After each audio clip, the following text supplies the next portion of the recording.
Why is the helmet series a banger for long-term LEGO investors, and how come it was so successful? The answer is smart release strategy by LEGO and a strong original trilogy connection for the initial market test.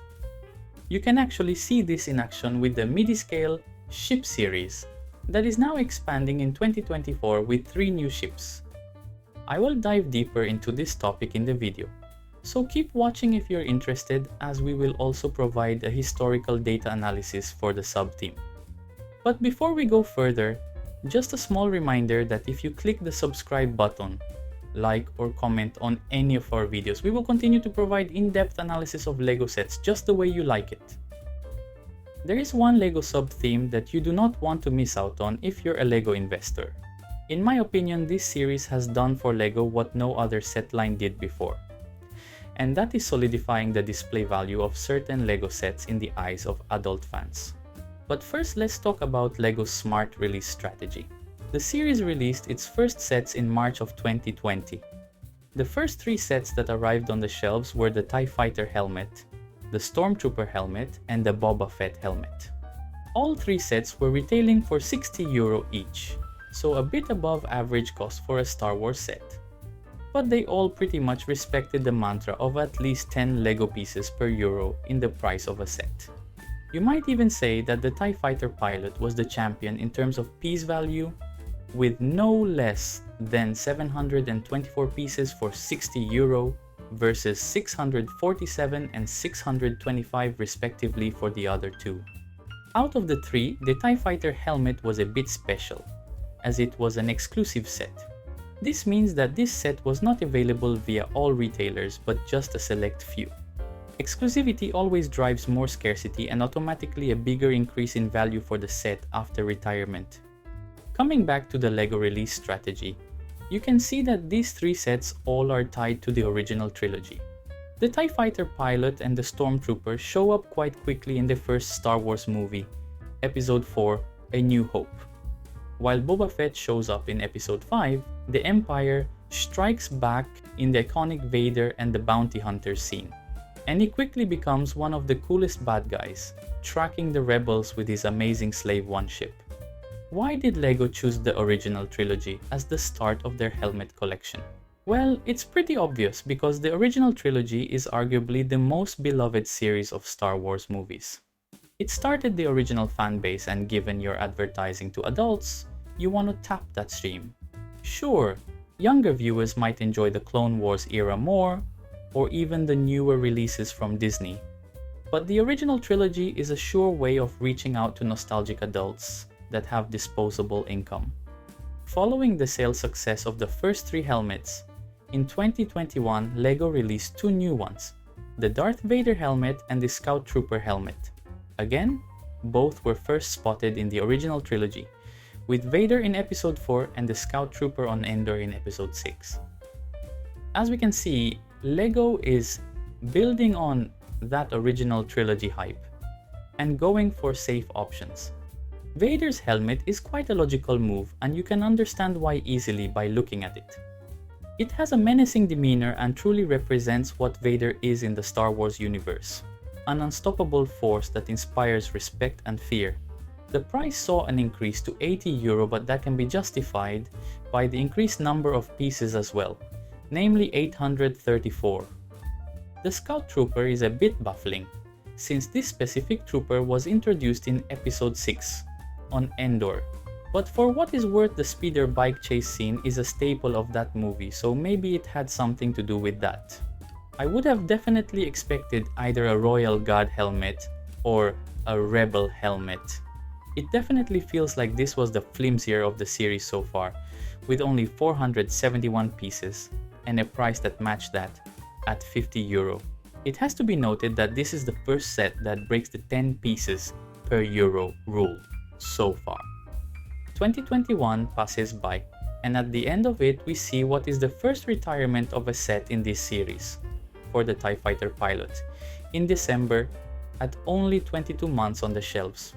By this time, LEGO knows that the helmets do have potential, and in March of 2022, 3 new helmets release. Luke Skywalker Red 5, The Mandalorian and Dark Trooper helmets all get released and you can feel things changing in the sub-theme. First of all, the price baseline changes to €70.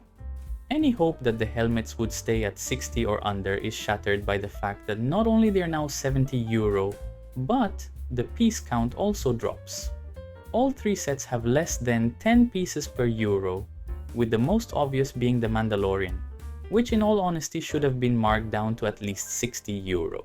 LEGO probably either didn't care or they decided that the metallic silver pieces in this set would compensate the price. Second of all, you can see how only one helmet is now still from the original trilogy, namely Red 5 worn by Luke in Episode 4. The Mandalorian and Dark Trooper are from the Mandalorian TV series, which begs the question of why did LEGO not feel the need to do any prequel helmets before? The answer might very well be the fact that the Mandalorian series is on a roll and getting lots of praise and attention from the fans. So either LEGO wanted to capitalize on that, or Disney gently tapped them on the shoulder and nudged them towards fresh TV series hype. The Dark Trooper is also the first set where LEGO's mantra of "we are not going to do robots or heads but helmets" is broken. And when asked about it, they kind of shrugged. Don't get me wrong, I love the helmet and I would love to have even more robots in the helmet series. The best set from all three is arguably Red 5, which is also my favorite and the most iconic overall of the Star Wars saga. Luke's initiation as a Rebel X-Wing pilot is probably one of the magnets that drew me to the saga at a young age. Farm boy to X-Wing pilot to Jedi Knight, who wouldn't dream of such a career? March of 2022 saw the retirement of the Stormtrooper helmet from the first release, with a total shelf life of 24 months. What is most interesting is that after Stormtrooper was retired, you could still purchase 6 out of a total 8 sets released until now. This will continue until January of 2023 when 2 more sets will be retired. The first one would be Boba Fett from the initial release wave, with a total shelf life of 34 months. The second would be the Scout Trooper, with a smaller shelf life of 22 months, more in line with the original releases. Boba Fett staying on the shelves longer by a full year was no doubt due to its success, as the set shortly spiked after its retirement. 2023 will see a new wave released in March, with something nobody would have expected. LEGO reached a handout to all the Clone Wars fans, with 2 out of 3 released being tied to that period. Commander Cody and Captain Rex, heavy emphasis on the latter, joined the sub-theme collection. Fans being ecstatic would be an understatement, as both characters are well known and loved. The third helmet would be a nod to the return of the Jedi, with Leia's bush helmet. Although lesser known, the simple fact that this was Leia's helmet and that the build was one of the most unique and robust in the series made it also a worthy release. In the whole series, Leia's helmet stands out due to unique color and general shape. The end of 2023 saw the retirement of 2 more sets, namely Luke Skywalker's Red 5 with 22 months of shelf life, and the Dark Trooper, with the same amount. This is where we are right now, in the summer of 2024. The current viable helmets from the sub-theme are Vader, the Mandalorian, and the last 3 released: Rex, Cody, and Bush Leia. What is even more incredible is the retirement updates indicate that at the end of 2024, we can expect Cody and Leia to retire. But incredibly, both Vader and the Mandalorian are to stay in production until the end of 2025. This makes the Darth Vader helmet the absolute record breaker in terms of longevity, with a hefty 58 months under its belt, followed closely by Mandalorian with 46 months of shelf life. Captain Rex, the last of the 3 who are scheduled to retire next year, will have lasted only 34 months. So, while exciting, what does the history of the sub-theme tell us? Well, first of all, releases for this sub-theme started in 2020 and ended in 2023. All sets were released as part of the spring timetable, in March of each year, with a cadence of 3, 2, 3, and 3 sets. After the first 2 years, year 3 and 4 saw a price hike of 16%. from an average cost of 60 euros to an average cost of 70 euros, while reducing the average number of pieces per set. The average shelf life of the sets is around 30 months, with the shortest and most common at 22 months and the longest at 58 months. 7 out of 11 sets are tied to the original trilogy. 2 are out of the prequels and 2 are tied to a spin-off that happens between episode 6 and 7. The greatest missing link here, no helmets were released for the sequel trilogy at all. I wouldn't have minded Kylo Ren, a Praetorian Guard, some Resistance pilot helmets at all, but it seems it was not to be.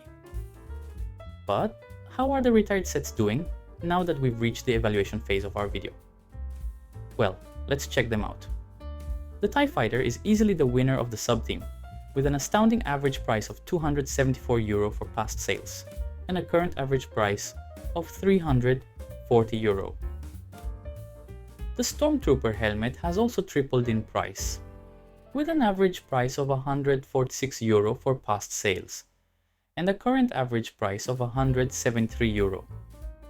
Not too bad indeed. Boba Fett has risen to €80 in the past 6 months, while now it just passed the €100 mark. The Scout Trooper has also risen from €63 average sale price in the past 6 months to a new average of €87 for current sets. Luke's Red 5 has had a low €58 average sell price for the past 6 months, and that is all due to the fact that these still appear at some retailers as in stock. However, future prospects are looking good, with an average of €75 price for the current stock. The Dark Trooper is more interesting. This set was also exclusive, like the TIE Fighter pilot and Darth Vader, and it seems already sold for €83 in the past 6 months, with a whopping €102 average for current stock. This strongly indicates Darth Vader is going to rapidly rise, just as this set did. Here's a summary of all the economic data. You might ask, what does this mean? All of this? Well, it's simple. We followed LEGO's release schedule and saw how they capitalized on original trilogy fanbase for this new adult collector sub-theme. We are actively watching them manage the retirement dates of the last sets in the theme, with strong indicators that Vader and the Mandalorian are still top sellers in their niche. And then we looked at the sale history on Bricklink for these sets. And there is only one conclusion. The helmet sub-theme is a good investment. Even if you've missed the first few waves, there are still at least a few gems that you can grab before retirement. Overall, non-exclusive helmet sets are rising by at least 10% a year, with the exclusive sets moving at least at double speed on that regard. With the impending retirement of the last sets in the series, one would be a fool not to stock up on any discount deals for these sets in the near future. If you have any doubts, always look at the historical data. People were skeptical about Boba Fett's value appreciation because it stayed on the shelves for too long. Some even claimed the entire helmet series wasn't worth it anymore, arguing that since the first wave was the most profitable, there was no point in investing in it now. But it's all about ignoring the hype and doing your own research. By examining past sales data and the current market position for some of these sets, can you really say they aren't worth the investment? Sure. Some sets might not yield the 300% profit many YouTubers promise. But the sub-theme offers steady, sustainable growth with some standout successes. That's a strong position to be in. That's it, guys. Thanks a lot for watching. If you enjoyed this video, leave a like, subscribe, and most importantly, leave a comment to tell us what you'd like to see next. See you next time.